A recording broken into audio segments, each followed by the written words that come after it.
Welcome to the P.A.S. Report podcast. If you're tired of censorship, outraged by government abuses, and thirsty for real insights, then you're in the right place.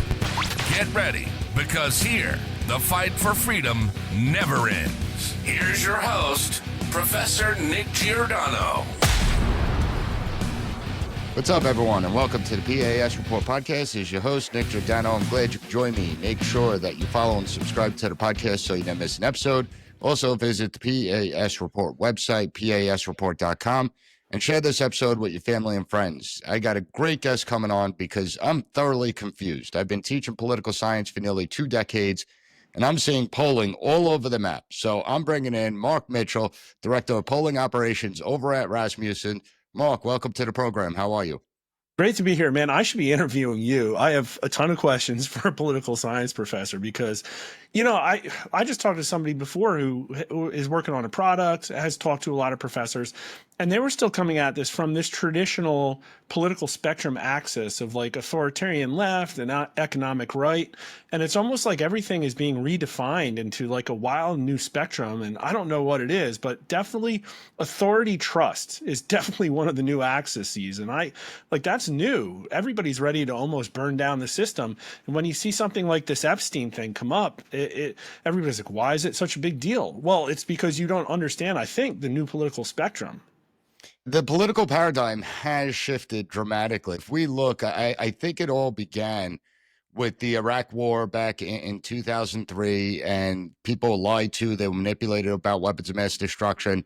But then just a few years after that, the American people learned that they were being spied on by the NSA, and you had the prison program. And from then on, all we saw was repeated abuses by the government. And there's no accountability. Nothing ever happens. I mean, it's impossible to get information. Everything's redacted. So I think the paradigm has shifted. I also think, obviously, Trump has changed the nature of the game. He's not your traditional conservative. He's not your traditional Republican. You're seeing Republicans take a lot of positions now that maybe Democrats would have taken about 15, 20, 25 years ago. So we're seeing a dynamic shift. And then I think just people are just unhappy. People are more miserable than ever. I think that has to do with the information overload out there. You see this real division in the United States, and it's not to say that division is necessarily a bad thing. I always ask the question, when were we actually unified? Everyone talks about unity. Well, in a free society, you're never unified. Everyone's going to have differing opinions. But what I'm saying, you have headline after headline how Republicans are in trouble, and I see that. You have headline after headline about Trump losing support, but then the polling's not showing that in certain areas. And then even though while the headlines may show and the polling may show that Republicans may be in trouble, well, nobody's happy with Democrats. Everyone thoroughly hates them. So what's Rasmussen polling showing? All right, let's start with the easy ones. Democrats do not have a 19% favorability rating. That's Quinnipiac. I mean, that's a joke. Like, nobody should, like, Trump even quoted Quinnipiac like a week ago. It cut me so deep. Like, the Republicans, I think, were 48% last time we polled. The Democrats are like 46, 47. And so, no, 70 million Democrats just didn't disappear. They're still a threat to MAGA. Absolutely. They don't have a 19% favorability rating. Now, as far as like anger and division, it's like, okay, well, we used to have a exactly 50% divided country 10, 20 years ago. Was that real division? I don't think so, because you look at how like Romney talked and about how all the other candidates talked. They weren't that far apart. They were using things like, entitlement reform as their verbiage. And then Donald Trump came in and upset all that. And you could say, okay, well, the rhetoric has gotten way more divisive. But the country is less divided because most of the things in Donald Trump's platform are like 2-to-1 positions. Massive deport everybody, that's like 60-30. Reforming the government, draining the swamp, that's a 67% position. Now, the weird thing is that Democrats still convinced 48% of the country to vote for them in an environment where, over 60% want mass deportations. So I think that has a lot of that's laid to blame on the legacy media that's still doing a lot of establishment shilling, just the establishment itself that's been fighting tooth and claw to keep from being disrupted. Now, the weird thing is that even though people are angrier and less happy. I mean, we can measure that a bunch of ways. We had a number that only 22% of Americans thought today's children would be better off than their parents. That's freaking horrifying.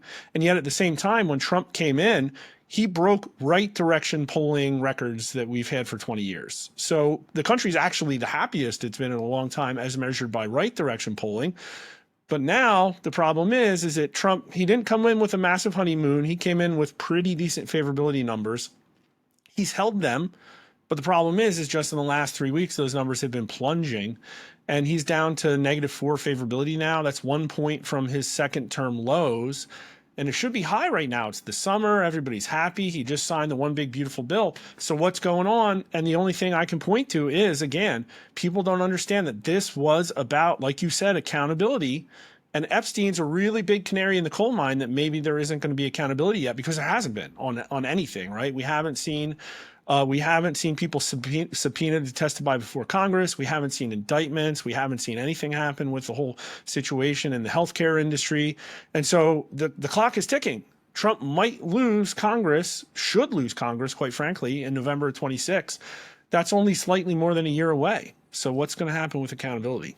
I think you're bringing up a great point there, because what a lot of people don't seem to realize is that patience is wearing thin. You know, a lot of time, as you stated, presidents get this honeymoon period, but Republicans have been so beaten up over the course of the last decade. We're seeing the information from the Russian collusion hoax, parents being targeted, Catholics being targeted, the Epstein files, and Republicans want to see results. And you know, just yesterday, you had Deputy Director Dan Bongino saying that the corruption he's seen in the FBI shook him to his core. He'll never be the same. Yet he didn't release any information. He didn't tell us what exactly did you see to make you feel that way. And do you think that that's the sort of stuff that's really aggravating people that supported President Trump, saying, hey, you know, release the Epstein files. It doesn't matter who it implicates. Let the chips fall where they fall. Just release them.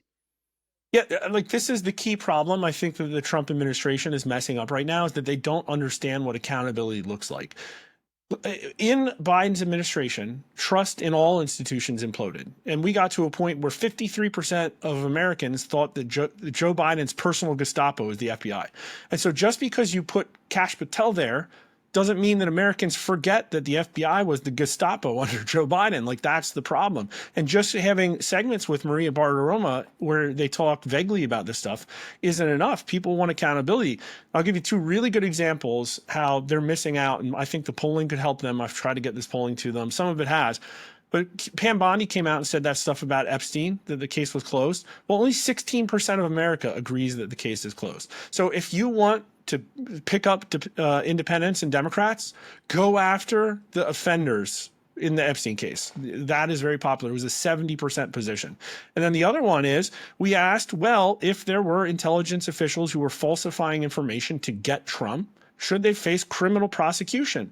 57% said yes. I think it was only like 24% who said no. A plurality of Democrats say yes. So let's expose that all. And this isn't like, don't put out the documents and let America do the police work for you. You have an $11 billion FBI. I don't know. Who knows how much the DOJ costs? Like, do the work, roll these people up. It certainly makes sense. And we need to take a quick commercial break. But when we get back, I want to talk to you about that a little bit more in depth, because I want to see what the polling is showing, if the whole Russia collusion documents are now filtering in. Everyone hang tight. We'll be right back.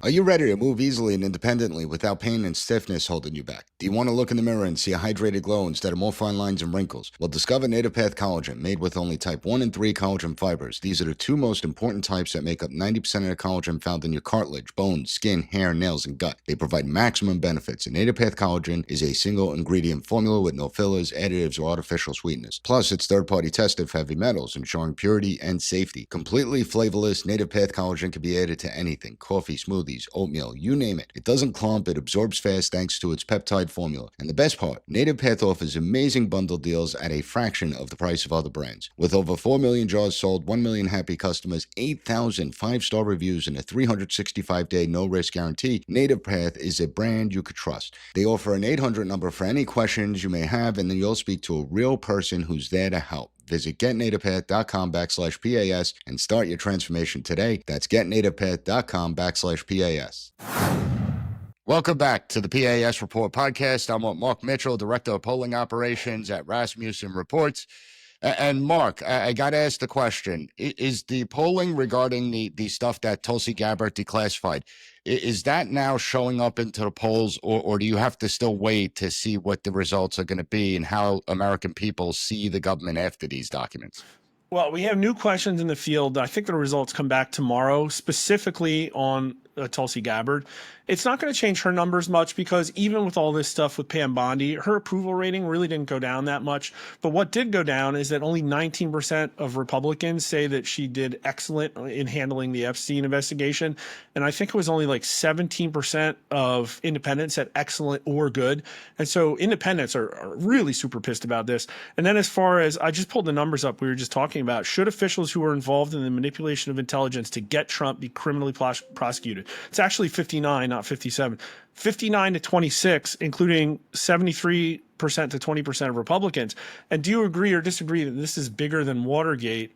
54% agree and only 41% disagree. So this is a really big deal, and it's not going away. Unfortunately, it's not converting to good polling for Trump or the Republicans, and that's the problem. And so where is Trump's approval rating right now? 47% approve, 51% disapprove. 1 point from the lowest it's ever been. But the lowest it's ever been this cycle was when the stock market was imploding 15%. So this lack of accountability is a really, really, really big deal. And then not only that, the other problem we just have is that the Republicans are now down 4 points on the generic ballot. And so political scientists know that that's okay, probably to be expected. But one could wonder if it's a good time for the Democrats to regain any type of power with the accelerationist stuff that they've done over the last 4 years. And I think the first thing we're going to see when they get back in control of Congress is probably like Adam Schiff leading a commission to go after the Epstein files. You know, it's what they're going to do, and they're going to spend the next 4 years talking about this because Trump gift wrapped it an opposition thing for them. They're raising money on this. This is going to be in all their ads. This is what the November 26th election is going to be like, and Republicans literally gave it to them and could also fix it. And you look at what they're doing now, it's like, okay, maybe they're course correcting a little bit. They're talking to Ghislaine Maxwell, but it's like, okay, well, they're also spiking recess appointments, and they're not doing any of the things they need to do to buck the historical trend that shows that they're going to lose House majority in just like 15 months. What's their plan to do that? I laid out some ideas. Like, how about you just sign a whole lot of one-page popular bills into law every week between now and November 26th? They could do it. They're not going to. They're going to sign. The next thing they're going to do is some 3,000-page DC abortion, just like the One Big Beautiful Bill was. It's ridiculous, and I'll get to the historical trends in a minute, but I don't get the whole Epstein thing because it's clear to me that if Trump was implicated in the Epstein files, they would have been released years ago. I mean, Democrats had the power. They were the ones controlling the agencies that were weaponized by the Democrats. And so we would have seen it. So I'm not sure if they're holding back because friends may be implicated. I have no idea, but they would be smart to release the files because, as you said, historically, whatever party's in power tends to lose midterm elections. There's exceptions to the rule. George W. Bush after 9/11. You had FDR, obviously, World War II and the Great Depression. But for the most part, they lose seats. Democrats, at the same time, while Democrats may be unhappy with their leadership, they are energized to go out and vote, correct? So I don't know if I trust those numbers. I think a lot of it, I've seen mixed results. In our polls, I think the Democrats were a little bit more energized. But I don't think those numbers really matter until like October, November, where you see what happens. But in my opinion, a lot could happen between now and November. But some of it's good and some of it's bad. Like you looked at Act Blue, and people say, oh, Democrat fundraising is down big across the board. The RNC is outraising the DNC.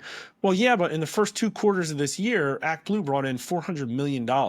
And so if they continue uninhibited between now and November, they're going to raise $3 billion for an off cycle. And that's all going to be put into ads that show that their candidates are super moderate and that Republicans are extremists and that Republicans broke all of their promises. Look at Jeffrey Epstein. They broke. Or they can manage the money like the Kamala Harris campaign. Yeah, complete spendthrifts. And well, yeah, I'm just saying, like, that's the reality. And everybody knows that Act Blue is probably, smurfing foreign money or whatever. And is there going to be accountability? And I think right now people say no. So maybe they have some other plan. I haven't heard it. I've talked to a lot of people and asked, but the window is closing. People say, oh, November 26th, it's so far away. Well, no, like primaries are happening now. People are deciding who's going to run. They're figuring out what their campaigns are going to be about. They're raising their money now. And I think we're going to come out of the summer into a very complicated fall. I thought that the new Trump hoax, the new Russian collusion hoax, was going to drop in September. I think Trump moved up the timeline with the Epstein thing. I think they're going to hit him full force with this in September when people come back and they're paying attention to the news way more than they are right now. So it's going to be a mess. Like, I don't know what Republicans can do in that environment other than something like what happened in January, February, March. If you look back, that's when our numbers hit records. That's when we had, for the first time, a plurality of Americans. More Americans said the country is headed in the right direction than on the wrong track. Never happened in our polling ever before. And also, we had, I think it was 55% who said that Trump 2.0 was going to bring a new golden age to America. Like, that was crazy times, like incredible poll numbers. And what was happening then? Well, you saw a constant barrage of news out of Doge about how corrupt the government was and how everything had been arrayed against the voters. That's completely gone. As far as I'm concerned, congressional Republicans threw Elon Musk and his billions and billions of dollars in a ditch along the side of the road because they preferred to pass their pork handout, scratch each other's back bill. Like, that's what the one big beautiful bill was. I granted it had 28 whatever executive orders codified into law. Nobody knows what they are. Nobody knows what that bill got them. It didn't change the polling numbers at all. Well, so not only that, I mean, Republicans struggled to get through $9 billion in cuts that Doge put forward. It's like $9 billion out of $6.8 trillion. That's insane. And Republicans are their own worst enemy. You can hand things to them on a silver platter and they'll screw it up. I mean, we see it time and time again, even with the big, beautiful bill. Most Americans have a negative opinion of the big, beautiful bill. No, they don't have an idea what's in it. They just have a negative opinion because Republicans routinely allow Democrats to frame the narratives, right? Yep. Democrats are in charge of the messaging, and Republicans still haven't figured out the way to counter that. So as far as Republicans go, what should they be doing in Congress to show the American people, hey, because you have to give some people something to vote for. Hey, you didn't like the Democrats. Here's what we're doing. What should they be doing? What's the top concerns of the people? Congress has horrifyingly low ratings. Everybody knows that. It's always like that. And also, only 30% trust the federal government. And then going into this election, I forget the numbers, but the idea of massive change in Washington, D.C. beat business as usual by 60 or 70 points. So everybody wants change. And when the very first act that comes out of a Republican Congress that was elected with an anti-establishment mandate comes in there and does the most establishment thing in the world, which is pass a bill into law. Nobody knows who wrote that thing. Arrington didn't write that thing. Where did it come from? How did they write 3,000 pages? Like, it's you know as well as I know, they've been working on that bill for 4 years, waiting for another Republican to get into office. And Elon wanted all these cuts in there, and they said, oh, they patted him on the head and sent him along his way. They gave away the rights, George Soros, to get their own back scratching bill through. And it's a freaking mess. Now, I went down to D.C. and I try and look at how influencers are talking about this, and I don't think they really understand the Republican Party. I hear a lot of things like controlled opposition. And that's not really true. Like, you probably know this as well. Most of them, I think, are principled. They really are. They get there. They want to represent their constituents. They try to make good decisions. They try to do, the principled thing. And yet it's always herding cats. And part of that is they don't have the same carrot and stick infrastructure that the left does to enforce party line votes. And I also think there's a vacuum for power mongers within the Republican Party to control how all this stuff happens. I don't think Mike Johnson wrote this thing. I think it was dropped in his lap and he had no choice but to try and pass it. And so Americans should be concerned and upset about that, because that's what's standing between them and the most popular political agenda the Republicans have ever had. So somewhere is a cancer in the Republican Party and nobody's talking about it. And you hear people say, oh, you got to run against these rhinos. I don't think primaries are going to fix this thing. I don't think the precinct strategy is going to fix this thing. Trump's been in political power on the right for almost a decade now. He hasn't gone after this thing. So when is the right going to excise the beasts within his party? Because I know as well as you do, like, MAGA is incredibly powerful. And the second that Donald Trump loses political capital, The establishment is going to reassert itself in a way that you saw it after the One Big Beautiful Bill got passed. They couldn't stop themselves from slavering over this idea of amnesty. They're right now they're trying to do some bipartisan immigration deal that has all kinds of amnesty in it. I've heard from people I know down there. That's what they want to do next, and it's disgusting because that's not what Americans want. They want to correct this crisis, this invasion. They said invasion. A majority said invasion. So I think Elon's money could be put to good use building a new infrastructure to focus conservatives on this idea of holding the Republican Party accountable to actual principles. And as far as I know, it's not going to happen. And that's what I think would fix it. But right now, if they wanted to, if they wanted to change things, a lot of this happened because they had to use a rescission package because of the 60-vote filibuster limit in the Senate. Get rid of it. Get rid of it tomorrow. And pass for Americans voter ID or paper ballots or mandate E-Verify or one of a million things they could do that would give them a headline, because Big Beautiful Bill didn't give them a headline except $20 trillion added to the federal debt. Like that's what the headline was out of the One Big Beautiful Bill. They could have a headline next week and then the week after that and the week after that. Bongino could have a headline. The FBI targets X in a new investigation. I think you're bringing up really important points, because let's just look at if they did a voter ID law. Not only, let's just say it passes or it doesn't pass. Well, Democrats are going to now have to take a firm stand either for or against it. But this is an issue that 80% of the American people support voter ID law. It cuts across both parties, cuts across all demographics. The majority of Americans overwhelmingly support something like that. And the Republicans never back Democrats into a corner. And I think a big part of the Republican problem is something that you touched on, is the lip service. They campaign on fiscal responsibility. They campaign on rooting out corruption. Yet when they get in power, budgets grow. When they get in power, a FISA bill will come up for reauthorization, and they'll approve it with very little changes where the abuses can routinely happen. At what point we see MAGA as this very, very strong entity, but at what point do people that support MAGA begin to disengage from the political process because they say, well, if Trump can't even change it, then nobody can, and so what's the point anymore? The MAGA, as we know it, is not going to be on another ballot at all, period. It's done. And so it'll be redefined by somebody, and I don't know who that is. There will probably be a big fight over it. J.D. Vance, in my opinion, appears to be the heir apparent, but he's going to turn it into something different as well. And maybe Trump will get behind it. Maybe he won't.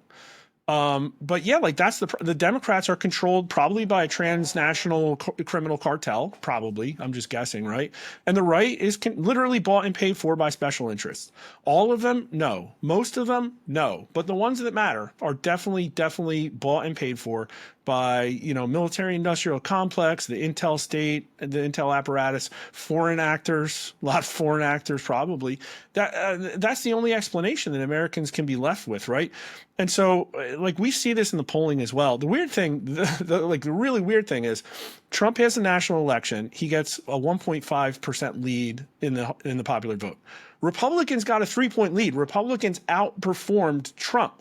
But then we ask questions. Well, we asked, do you agree or disagree? Republicans in Congress are not delivering on the mandate Trump was given. And 60% of Republicans agree with that statement. And then we look at Republican Party favorability, and it's super low. Like only 38% of Trump 2024 voters have a very favorable impression of the Republican Party. But Donald Trump, very favorable, is in the 60s right now. And so that's the problem. It's very tenuous, and they're going to lose it, as we've seen with all these special elections. My polling shows more independents and more crossovers voting for Trump than others do. Comes down to the way they build their proprietary panels and stuff like that. Like, no, Trump is not getting 95% of the Republican vote, and the Democrats are not getting 95% of the Democrat vote. It's not the fact. And so when this happens, when you have an issue, again, like Epstein, where the independents poll like Democrats on rating about how the Trump administration is doing, that's a problem. And it all comes down to fairness. You're exactly right. Voter ID is an 80% issue. There are a ton of 80% issues. And you know what underscores them all is fairness. And this is, in my opinion, the core reason that Epstein is such a big deal. One of the questions we asked is, how important is it that public officials be held to the same standard of accountability as everyday citizens? It's 94%. That's the I'm not highest surprised number by I've that ever number. seen. That's literally everybody. 82%, very important. I've never seen a very important number that high. The only other one that's come close is how important is it to prevent cheating in elections? 80% very important, 90% important. So they just hammer those issues, arrest people and fix the corruption, fix the holes. And you don't need to put term limits in place. We don't need constitutional amendments. Just arrest people. Just go after the people that have been taking money underneath the table. The people who we all know that are funneling money within the Republican Party to their friend. Like, go after that stuff. Clean it up. Stop making it a donor harvesting organization, as we all know it is. Like, do the work. And, I might as well be like, they're not going to do this. This is stuff that isn't going to be done unless it's forced upon them, like bad medicine. So I guess we'll see. But Trump is not like, he's endorsing the wrong people still.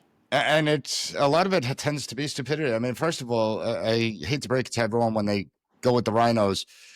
Even if you defeat a rhino in the primary, we saw during the Tea Party revolution that a lot of those general election candidates lost to Democrats. And so you have to be careful who you're putting up.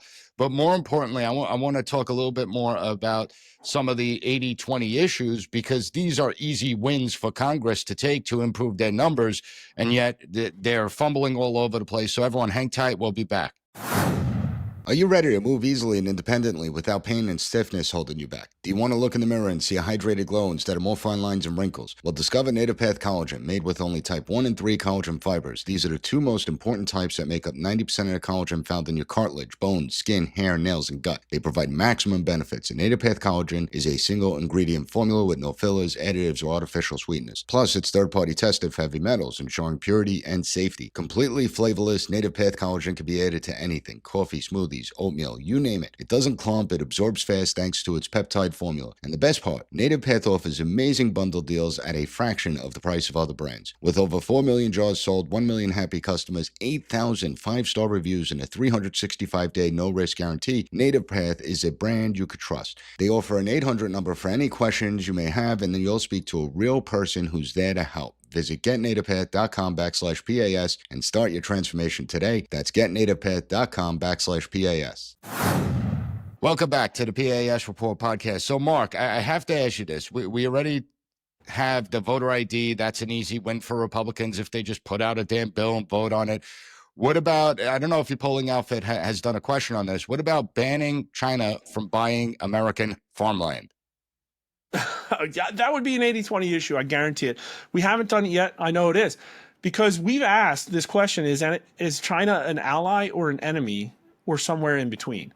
And it's always been roughly mixed, ally versus enemy, in like 20% numbers, until actually before the Trump administration, when all of a sudden people realized that China was becoming an enemy. After the Trump one term, 50% of America says that China is an enemy, and it's our number one trading partner. It's basically a strategic partner for us economically and in every part of our infrastructure. And half of America thinks it's an enemy. And we actually asked, list the enemies of America from the top down. And when we give them a choice of governments after the invasion of Ukraine by Russia, China was still at the top. The only difference is that Democrats think that Russia is our biggest enemy, but Republicans and independents say China. Now, what's gotten weird is that we started adding domestic enemies into that list. We put the Republican and Democrat Party now. And so now the number one enemy of America is the Democrat Party, followed closely by the Republican Party. But there it is.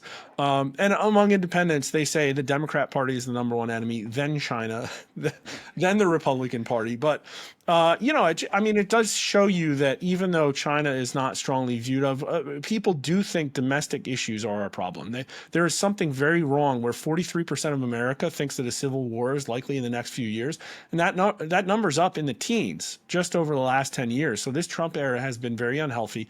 A majority of Americans thought there would be a violent reaction after this election, regardless of who won.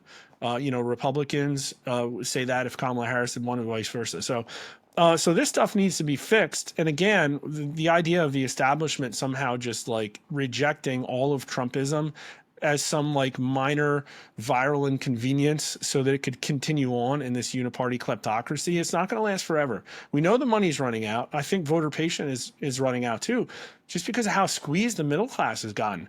I've run the numbers. I compared median real income to total per capita total public debt.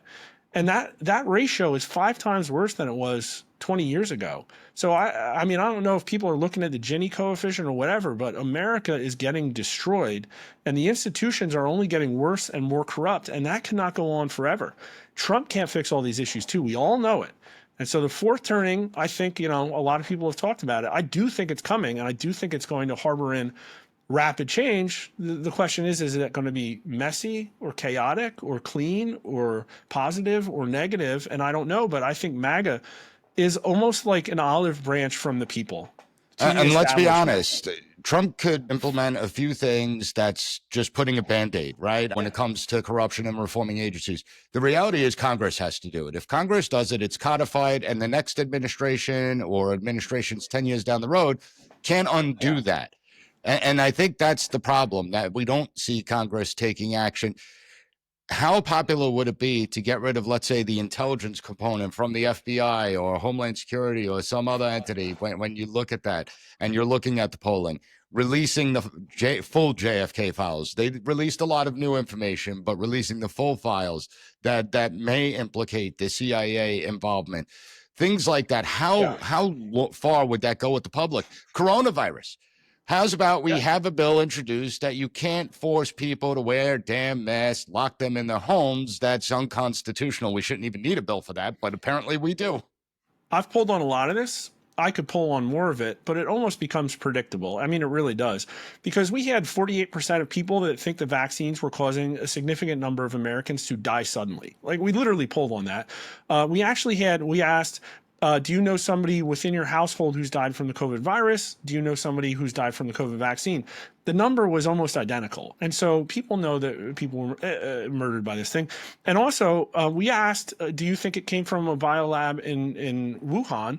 Way before the public story was that it did. And Americans like, yeah, of course. 60% thought it for sure.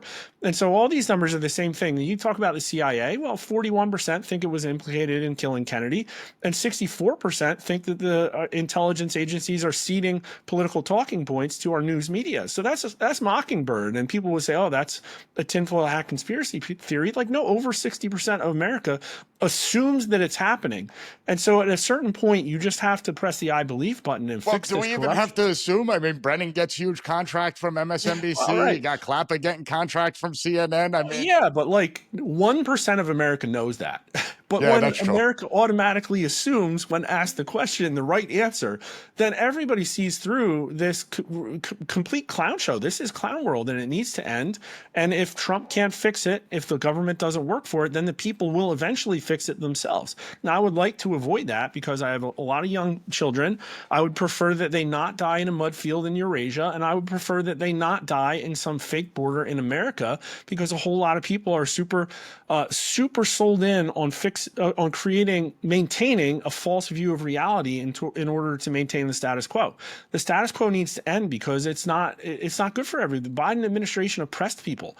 That's why we're here. And so they can get with the game or not. For the last question, obviously, to me, the weaponization of government is the biggest issue that exists out there, because once you weaponize government, authoritarianism is here, essentially. So we have to get control of that. But do you think, to the ordinary American, the average American, do you think that the biggest issue is, particularly to young people, affordability of the United States? Do you think that's something that Republicans should be developing plans on, figuring out ways to bring down housing costs and actually restore hope that the next generation has a greater life and is more prosperous than the previous generation? I think that's some of it, because only 35% of 18 to 39-year-olds said that they're going to have better life than their parents. That's bad numbers, because these people are like, they're out having fun and dating and trying to form families. And it's like, that's not a very optimistic result. It just isn't. But on top of that, the biggest 18 to 39-year-old trend that I've saw is that coming into the Trump administration, for the very first time, they were the most conservative age group. They had the highest Trump approval rating. When was all of this happening? When all the Doge stuff was coming out. because they're looking at independent news media. They're getting all of their biases confirmed about how corrupt the federal government is and how everything's arrayed against them.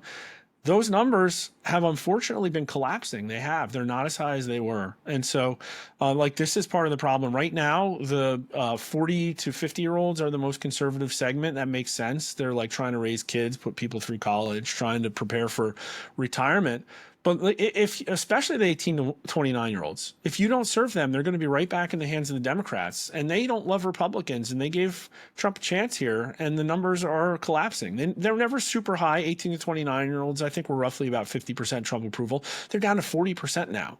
And it's things like Epstein, where it's like, oh, okay, like look at this class that's better than us. They can just do whatever the hell they want over and over again. All of them know, but enough that you're not going to win that group. And then somebody comes along and they get all of this media, $3.5 billion of actors and actresses endorsing something. That stuff works. We saw 18 to 29-year-old women go 20 points left in like a 3-week period. Of course, we also saw 18 to 29-year-old men go 20 points right in the same period. But I'm just saying, everybody's like, oh, the Zoomers are getting more conservative. No, they're really not. Them and the 65 and older are the most liberal. And they're also the most like tenuous, and you're going to lose them if you don't. They need to reorder the entire economic system. And yeah, the foreign investment deals are a big part of that. Yeah, but everything, like it has to be focused on jobs. It has to be focused on really reversing this entire thing where the establishment has been allowed to concentrate wealth and power at the top. Well, Republican officials would be wise to listen to this and heed those words, those warnings going into the midterms for next year. Mark, I really appreciate you coming on. I'll have links up to follow Mark on the P.A.S. Report website, PASreport.com. Thanks so much. I really enjoyed this discussion and definitely would like to have you back. Yeah, anytime. Just tell me when. I love it too. I don't get to talk to too many political science professors, so good time for me. Thank you for listening to the P.A.S. Report. Don't forget to rate, share, and hit that subscribe button. That way you'll never miss an episode. For more exclusive content and updates, visit us at PASreport.com and follow Professor Giordano on all social media platforms at P.A.S. Report.